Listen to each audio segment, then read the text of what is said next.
यो भिडियोमा 1 million views पुऱ्याइदिनु होला है। त्यति चाहिँ गरिदिनु होला, हेल्प गरिदिनु होला। अहिले हाम्रोको यो तल रूपन्देहीको कञ्चन एक लौसा भन्ने ठाउँ हाम्रो गाउँ हो। त्यहाँनिरको दृश्य यस्तो छ। साँझपट्ट अहिले 8 बज्न थाल्यो। तल यस्तो एकदम गर्मीको साथसाथमा एकदम रमाइलो पनि छ, एकदम मजेदार छ।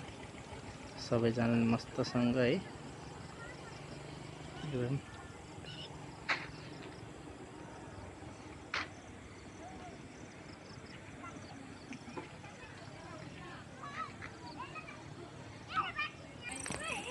अनि यस्तो छ यो ठाउँ।